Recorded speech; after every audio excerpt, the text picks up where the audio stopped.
Hello viewer, if you care about the future of FNAF Plush, do not skip this. Right now, we need your help. See, the brand known as Xmart Global, the creator of the Five Nights at Freddy's Withered plushies, these beautiful guys, I know, they're amazing, right? They absolutely look amazing. Alright, get rid of them. Listen, they just got a massive copyright strike from the IP owners of Five Nights at Freddy's, Striker Entertainment LLC. Of course, we knew this was gonna happen since they were making plushies illegally, but we can't let it happen. You see guys, we have a real opportunity here. For years and years, Funko has been giving us lackluster cash grab plushies. Literally all of their merchandise that has been released within the past like 3 or 4 years has been pretty much hot garbage. And we all know it. Today we stand at a crossroads, a pivotal moment for the future of our beloved FNAF franchise. We're here to rally support for Xmart Global, a beacon of hope in the sea of disappointment. Funko, the giant in the industry, has consistently let us down with lackluster FNAF plush toys, seemingly prioritizing profit over our passion for the plushies. But fear not, Xmart Global has emerged as a glimmer of promise with fresh creative designs and a commitment to our community's desires. Yet they face a daunting challenge: the licensing grip of Striker Entertainment LLC. Now, Striker Entertainment is not the one in the wrong here. Technically, Xmart is in the wrong for creating bootleg content and selling Five Nights at Freddy's plushies illegally. But we're here to break those chains. It's time to show Striker the thunderous demand within our community for Xmart Global's vision. We can turn a couple crappy blacklight and tie-dye waves a year from Funko into constant release of new plushies. I mean, just look at the plushies that Xmart Global was working on right before they got taken down by Striker. They were making a withered Golden Freddy, a Fredbear, a withered Shadow Freddy, and guess what? They're working on the scraps right now. Nightmare Chica, something Funko has refused to give us for literal years. Wave 2 came out in 2017. With all the nightmares, except for Chica. They are listening to us. They are listening to the fans. We are designing the plushies. We are picking what is next. If you care about the future of FNAF plushies, this is our chance. But why should you care? Because Xmart Global doesn't just create plush toys. They're crafting a movement fueled by the desires of the community, a rebellion against being treated as a mere cash register by Funko. The poor quality of Funko's plushies has gone on too long. I'm not saying you should stop buying Funko plushies, but you should consider the other options. Let your digital signature be the battle cry heard around the world. Click the link in the description or in the pinned comment to change.org. You can sign the petition. All you need is your first, last name, and your email. No one else can see it. It's literally just for the petition. You put that in, and that counts as your signature. We're trying to get like 50,000 signatures to show Striker that we care. Share this petition around. Send the link to your friends, your family members, your mom, your dad, whatever, your Discord group chat, your Instagram group chat, Facebook, Twitter, whatever. Reddit, anywhere, forums, you can put this anywhere. Get people to sign this thing. We are trying to make sure that Xmart can keep creating plushies. Do you want to keep having to wait a year for FNAF merch to come out whenever there's a new game or a movie? We aren't even getting the FNAF movie merch until next August, a year after the movie has been released. We could have got Five Nights at Freddy's Ruin plushies on the release of Ruin. On the release! Like literally, we could have had a full set of Five Nights at Freddy's Ruin plushies by now, official plushies, if Funko wasn't a bunch of lazy bums that were too worried about making the tie-dye animatronics and some weird Christmas made-up characters. Today is the day that we change this. We stop Funko. We show them that we want quality in the characters that we love, not a bunch of weird recolors and knockoffs. Nobody wants that. We want our voices to be heard. The third way you can help is by contacting Striker politely. We don't dislike Striker. We actually love Striker. We just want them to hear our voices. So you contacting Striker directly and politely will really help our movement. Now is the time to unite, to rise against the tyranny of indifference. Stand with us as we declare that our voices will no longer be silenced. Xmart Global has the potential to reshape the FNAF merchandise landscape, and together we'll make sure our collective roar is heard. Thank you for joining the fight together. We can usher in a new era of FNAF merchandise. Stand strong and sign the petition today. Thank you everyone. Enjoy the rest of the video. Goodbye!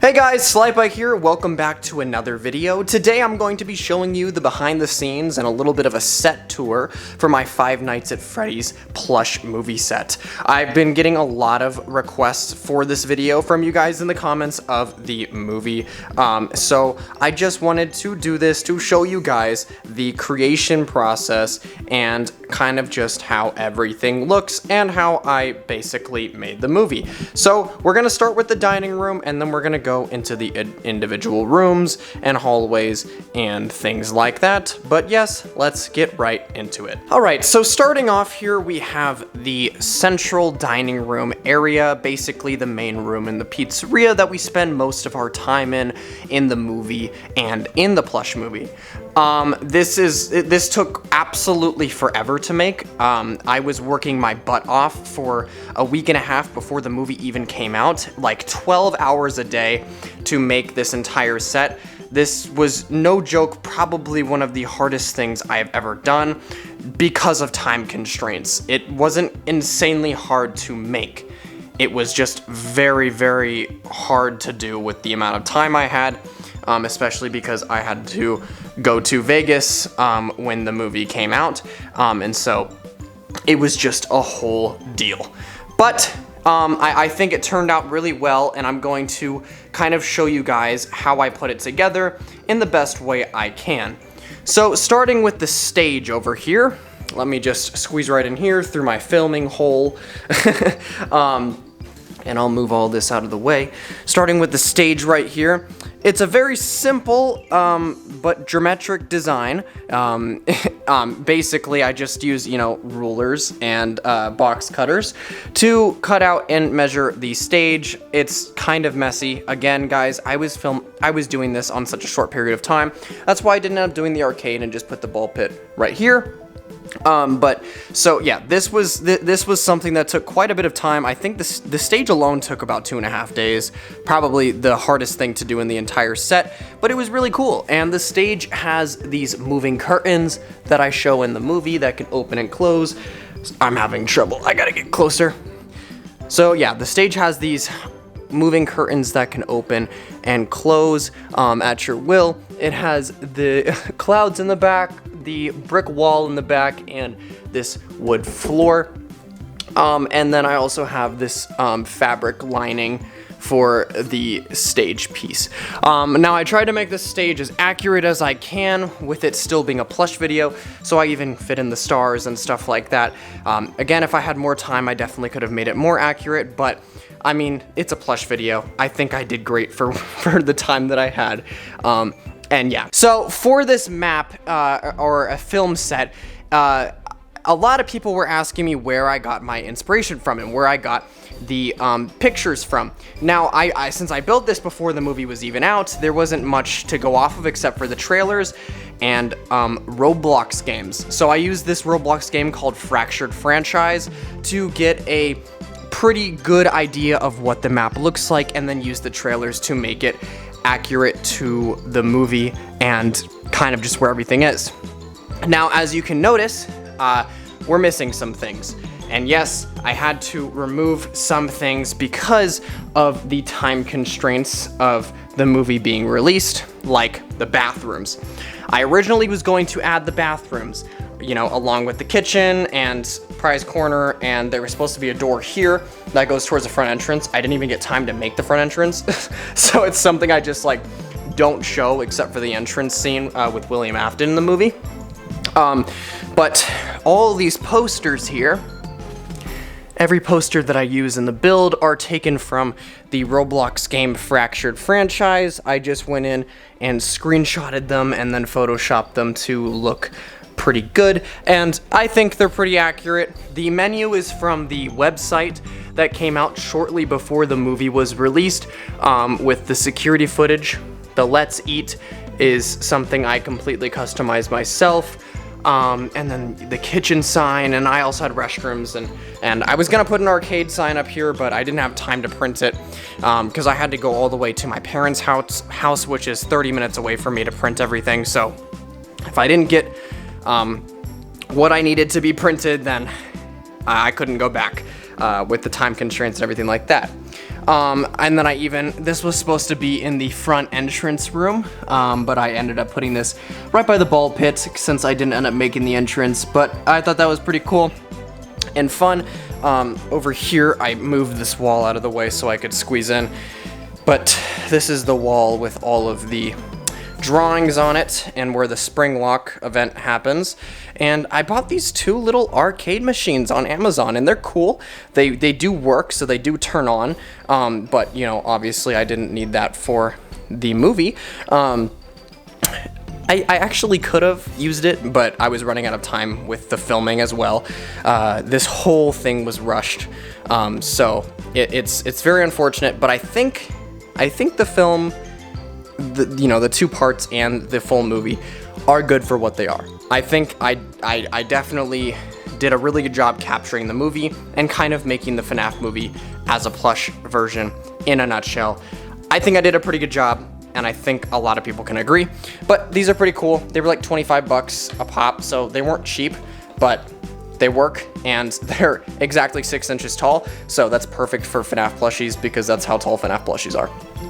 For the ball pit, I literally just went to Michael's and bought these fuzzy balls in packages. It ended up being like 18 bucks because they're so overpriced. You get like, for like $4, you get like 5, or sorry, not 5, you get like 30 balls of one color. It's really stupid. Now moving on over to the floor here, I got this from Sauce Fabrics in Phoenix, Arizona, SAS Fabrics. They had a lot of cool types of fabric, and I had a hard time finding one that would go with the floor, but I genuinely think this one worked out the best. It is the closest to the design. You know, obviously if it had more party elements, it would be better, but the stars work, and obviously the floor isn't technically black, it's more of a navy blue, but this is actually the closest I could get, and I'm not complaining because it looks really good. I got these little glass paintings from Fractured Franchise as well, which look really great. These tables, or the booths, weren't super hard to make. Again, it was literally just measuring and gluing together and painting. Very easy, simple process. The tables are even double layered, so that's 2 layers of cardboard, if you can focus. 2 layers of cardboard to make them more sturdy so they last. And then over here in Prize Corner, which I didn't have a sign for, and I didn't put any like figures. I wish I had mystery minis. I sold all my mystery minis because I would have put them all up here. That would have looked really cool. But Prize Corner looks really cool. Basically, all I did for Prize Corner is I had this plexi plastic stuff that I used for my Squid Game glass bridge video that I literally just glued together, 3 pieces of it with cardboard, and made a cool little Prize Corner that I think looks honestly really good. Now, one thing I wish I did add was on this door in the movie, there's like this window thing. I wish I did add that, but I ran, again, I didn't know that until the movie. I didn't pay attention to that detail, so I didn't end up adding that, but it's not that big of a deal. It looks really good. We have the exit sign right here, which looks good. For the paint on the walls, I used a purple plum. The exact color, it was just acrylic paint. The exact color was just called plum. But yeah, it's this nice, darker, more grungy purple that they use in the movies. For this stripe right here, oh, there's the one paint slash in the entire thing, the only one I messed up on. That is just a turquoise mixed with black, like 2 drops of black with a blob of turquoise. Makes this more grungy turquoise color that they have in the movies. I printed this out from online, and I just found this pattern at Michael's. I was going to print out the brick from online, but I'm glad I found printed brick at Michael's because it saved me a lot of printer ink, which is very expensive, very, very expensive. All right, moving on to the entrance. It was pretty simple. All I did was build this arch piece and then took a long piece of cardboard and just molded it around like this and glued it into place to make that 3D entrance look, which just looks phenomenal in the movie, let's be honest, guys. And that's pretty much the main pizzeria. Now, of course, I built the entire pizzeria With the plushies in mind, I'll grab these 3 for example. So if the plushies are sitting down at the tables, then the tables will be plushie height. If they're sitting down in the booth, then the booth will be plushie height. And if they're in the stage, is plushie height. You get the point.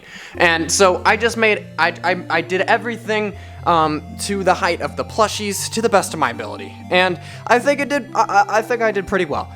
I really like how it turns out, or how it turned out, and yeah, I think the main area looks pretty well. Now let's move on to the kitchen, the night guard's office, the hallway, and William's office. Alright, so for the kitchen, I couldn't get the shape of it exactly right, just because of the time constraints issue, but I did the best I could. I added the 2 doors right here, this one leading to the security hallway, and this one leading to the outside. And then I built these 2 racks right here along with the 2 kitchen islands. I couldn't put anything above here to hold all the pans because, well, there's no ceiling. I put the fan back there, and there's no hallway behind it because I didn't make the hallway. Again, didn't have time. Put the fridge, 2 countertops, and a ventilation system. This is something I added in myself. I probably should have made it over by the arcade area, like in the movie, but this works, and I'm fine with it. But I really like how the kitchen turned out. It's very simple, it works, and it made for a good death scene.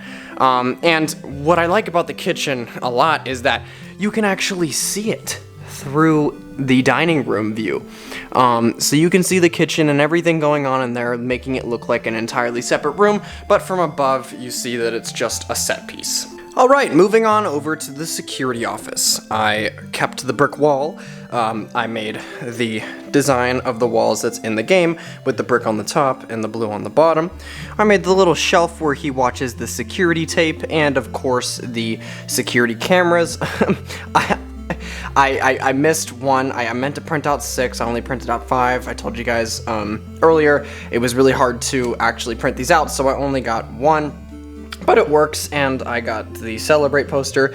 Again, time constraints, but I was originally going to make a Celebrate poster version with the plushies, but I ran out of time, unfortunately. And then, of course, we have the monitor over here, the bigger monitor, and I added the FNAF 1 rules for safety. Don't run, don't yell, don't scream, don't poop on the floor, stay close to mom, don't touch Freddy, don't hit leave before dark. The table over here, I actually don't know where the little balloon boy figure is, but Puggo gave that to me, so shout out to Puggo's Pizzeria. He gave that to me for the movie when I was at his house in Vegas. And then we have the iconic vent in the night guard room, which looks super great, and I think overall this made a super nice night guard room set that I will continue to use in the future. I'm going to continue to use the movie set in the future, guys. Especially, when the next movie comes out, if this pizzeria happens to be in it again, but this will just be going in storage, and every few months I'll take it out to film some shorts and all that stuff. But yeah, that's pretty much it for this. Now we're gonna move on to the hallway and William's office. Alright, so for the hallway, I don't have the floor set up right now, but I set up the hallway real quick. It's just the simple 4 doors, this being to the dining room, this to being, who knows, no one knows what room that is actually to, security office, and then the outdoors. I used Bonnie and Chica's poster in the hallway here. I know there's different posters here in the actual movie, but I didn't have anything on hand except for some extra Bonnie and Chica posters. And then I used this poster that's supposed to be in the front room and actually in the security office, but I only printed out 1. So I put it right here. There's actually supposed to be a different poster here, a Freddy Fazbear's Pizza poster, but I actually forgot to print that out, so I just replaced it with this, and it works out. This is the hallway. It's very, very simple. I just used this for the scenes with Foxy and passing through. Just very easy build. The hardest part of the hallway was just painting. That's really the hardest part of all of this, was the time spent painting, because it takes so much time to paint and dry. And so, yeah, that's one thing I don't recommend. Painting sucks. Right, and last but certainly not least, this is William Afton's office. Looking pretty snazzy. I got his shelves right there, the kind of little poster board thing. here and the desk. Now, before the movie came out, I actually thought William Afton's office was going to be this room right here, but apparently it's part of a completely different facility, nowhere near the Freddy Fazbear's Pizzeria location, and so I actually didn't need to use this for as many scenes as I thought. So if it were my decision now, I actually wouldn't have even made this, if I knew that before seeing the movie, but I did, and so that just added some more things I could put in the movie, which was cool. So, yep, this is the security office, this is William's office. I think it looks great. I didn't have the coffee machine or the door over here because, again, this is the only shot we had of it, was this front shot in the trailer, and that was all I could really fit in. Other than this, the only other room we have is the workshop room, but that was kind of just a makeshift thing that I kind of threw together with these these cardboard boxes over here, some like scrap plushies and some wood blocks and stuff like that. So that's not something I'm really gonna throw together. It's you know, not something I worked on and made, but it is something I threw together last minute to put in the movie because I didn't think it was going to have as much of a prominent role as I thought it was. Now, I know a lot of you guys had some questions regarding some of the special effects in this movie, like, for example, Baby's death scene. Or the babysitter's death scene to Freddy. How I did that, basically all I did was imagine taking a picture of Baby from the side like this on my iPhone, cutting off the head in Photoshop and making the body look like a shadow, and then just keyframing it to fall down. I could have made it look better with the green screen, but again, time constraints. I had to get this done and out as soon as I could. Look at Bonnie, just chilling over there, waiting for his food. How are you, Bonnie? But yeah, so that shot was really cool. I enjoyed doing that. For the lighting in the movie, I have some prop-up lights that I used, and then I also just had my phone light and a flashlight I ordered off Amazon that I originally was going to use for the glowing eyes, but decided against that because it just kind of looked really weird on camera with the exposure. It would make the rest of the footage extremely dark and the eyes extremely bright, which I wasn't a fan of, and so I only put it in the kitchen scene, I believe, with Chica, and kind of just didn't really use the glowing eyes, except for the special effects when Freddy is over in the stage in the darkness, and Slippy is like right before the fort scene in part 2. Or maybe that was in part 1, no, that was in part 2. But yeah, so I for that scene, actually, what's interesting is I just went on the movie, or not the movie, the trailer, and then I just cropped that piece out. I got the crop lines as close to the eyes as I could, and then I just took the clip that I made, put the darkness, the blacks, all the way down to make it as dark as I could, fit it in there, and it looked perfectly fine. it made the special effect look great, and all I did was overlaid a video over another video. So yeah, that was just taken straight from the trailer, which made it look super, super fire. I really liked that scene and how that looked, and I'm really happy with how that turned out, to be honest. But yeah, this whole movie was a journey and a massive learning experience, and I couldn't be more grateful with the positive reception that the part 1 and 2 have been getting so far. I'm recording this before the full movie is out, but I hope you guys really like the full movie, and I hope you guys appreciate the work that I put into this, because this was probably the most draining thing I have ever done on my YouTube channel. I worked really hard for these movies, and I hope they get the reception that they deserve. Yeah, I hope you guys liked them. At the end of the day, that's all that matters. As long as you guys like the movies, that's all that matters, and it seems like so far, at least you guys are liking them. So, and real quick, this is the Death Freddy contraption. I originally wanted to buy a blender and use the blender cogs for it, but I couldn't get one in time, and so, and I was also running into some price constraints with the set, so I just made some spikes. And it looks pretty good. I try to make it look like a plush, and I think it turned out pretty well. But yeah, that's the Freddy head, or Freddy mask thing, and yeah. I just wanted to show you guys this process. I just kind of duct tape everything together from the back, but these are all individual panels. That way I can store them easier. So like working on removing this one right now, and then I have to take that off, and so every piece is just kind of attachable, so it's easier to store in things like that. And then these cloths are obviously foldable, but yeah, so I just definitely recommend that. Oh, looks like that shelf broke. I gotta fix that. But yeah, guys, thank you so much for watching. I hope you did enjoy. If you did, again, please smash like and subscribe. It does really help me out a lot. I know it's annoying to hear, but it genuinely does help me out a ton. It shows your support, and it just helps get my video out to more viewers. Commenting also helps, and everything like that, but if you haven't watched the movies, go check it out. The full movie will be out by now, so I'll leave a link for those in the description, and I will catch you guys in the next video. Alright guys, peace out. If you want to see my upload schedule for this month, go check out my community tab, and I will see you guys very, very soon. Later. All I wanna do is to put my arms around you and watch these moments fall back into place. All I wanna do is to make you stop and love me. How can I be blue?